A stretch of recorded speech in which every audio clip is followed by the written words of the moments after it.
Good morning, church. Our readings for the second Sunday after the Epiphany are all about seeing. How we see is critical to how we perceive the world around us and how we perceive each other. Who taught you how to see? Do we see the world and people like Jesus did? What can we learn from how Jesus saw the world and others? How can we learn from the almost blind Samuel? This weekend, as we celebrate the righteous work and life of Dr. Martin Luther King Jr., what can we see if we see through his eyes? How can he teach us to see the world as it is and how it should be? I invite you to explore with me this morning these rich texts which are before us. In the first book, Samuel, we encounter the priest Eli, whose physical and spiritual eyesight has grown so dim he cannot see what's right in front of him. In our gospel reading, Jesus sees Nathanael, sees into his heart and who he is and what he needs, prompting Nathanael, the skeptic, to look past his own stereotypes and see Jesus for who he really is, the Son of God. As I read and reread these texts in the aftermath of the events of January 6, two lines stood out to me. From our first lesson, the word of the Lord was rare in those days. Visions were not widespread. And the second is from John's Gospel. Can anything good come out of Nazareth? Maybe I'm drawn to these two lines right now because they echo something of my own anxieties. I have wondered during these last 11 days if we, like Eli, live in an age when the word of the Lord is rare and transformative visions of God's just and loving kingdom are not widespread. As I've watched violence and hatred erupt in our nation's capital, I fear that nothing good, redemptive, and just can ever come out of this brokenness. But of course, we know that's not true. As Christians, we profess belief in a God who never stops speaking to us, a God who longs to reveal God's self in love, mercy, healing, and hope. Moreover, we know that God's capacity to restore and resurrect has no limits. There is no place, time, or circumstance or situation that is beyond God's ability to redeem. Can anything good come out of January 6th's atrocities? Can anything good come out of America's endangered democracy? Yes. That is the hope we offer and work toward at this critical juncture. But saying yes to God requires us to see rightly. It requires us to follow the truth wherever it leads, even when the truth hurts. It requires us to listen and to speak prophetically. In our story from Samuel, we meet a priest named Eli who no longer expects to see or hear anything from God.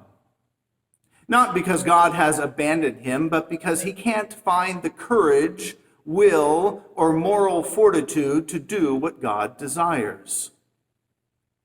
Eli's sons are also priests, but they are priests who have lost their way. They have dishonored God through extortion and greed.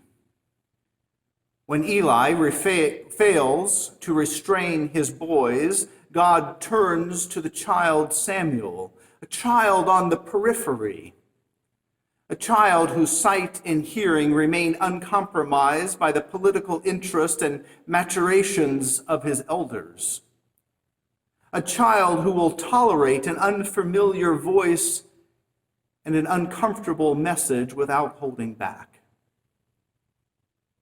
We have all heard sermons about how Samuel learns to listen to God. But what about the profoundly disconcerting truth that God speaks to Samuel afterward? Think of it. God calls on Samuel to prophesy the fall of the house of Eli, meaning God tells Samuel to name corruption with his own righteous home, to call out sin for what it is, even as that calling out upends the institution that sustains him. What would it look like for us to do the same in this difficult cultural moment? What does truth look like now, and where and how are we being called to speak it? Can we see God's truth? Epiphany is a season of light and revelation, a season of searching and discovering, finding and knowing.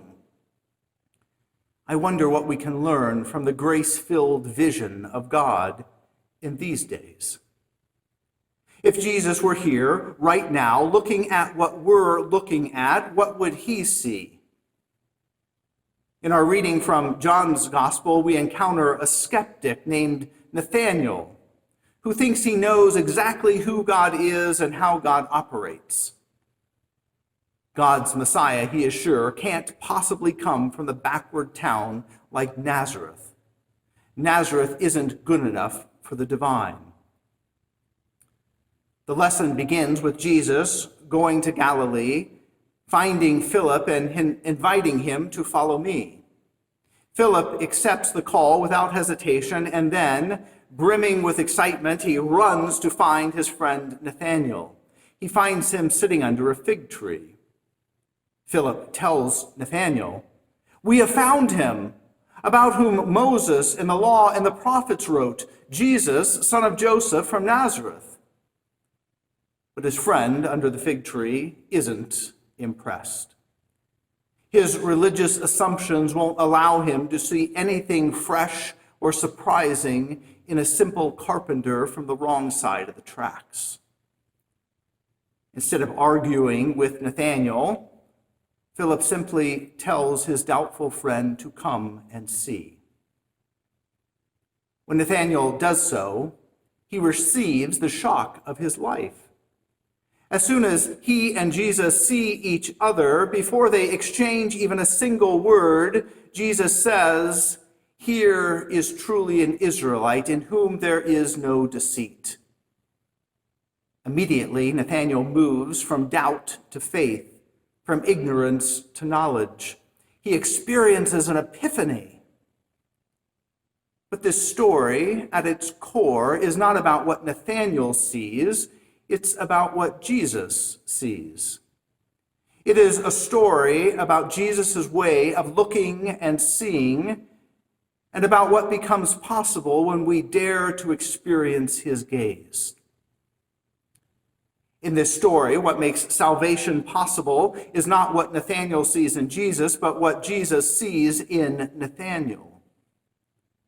Jesus had a choice when it came to seeing Nathanael. I wonder what would have happened if, instead of lifting up Nathanael's purity of heart, Jesus had said, "Here is a cynic who is stunted by doubt," or "Here is a man who is governed by prejudice," or "Here is a man who is blunt and careless in his words." Any one of those things might have been true of Nathanael, but Jesus looked past them all to see an honesty, a purity of thought and intention that made up the true core of Nathanael's character. Maybe the other qualities were there as well, but would Nathanael's heart have melted in wonder and joy if Jesus saw and named those first? Jesus named the quality he wanted to bless and cultivate in his would-be follower. The quality that made Nathanael a person of beauty, an image bearer of God. That's also the way that Dr. King looked at people. He looked past the ugly and saw the child of God within. He chose to see the image bearer of God in front of him. and then challenge that person, him or her, to live up to the image in which they were created. He chose to focus not on hate, but love, light, not darkness, justice, not revenge, nonviolence and not force. He saw past skin color to see the content of one's character. Dr. King chose to build up the beloved community and see the world as God desired the world to be. How we see and perceive the world is essential to how we live in the world. May we all see each other as we truly are, image bearers of God, and challenge each other to live up to the divine mandate of liberating love. Amen.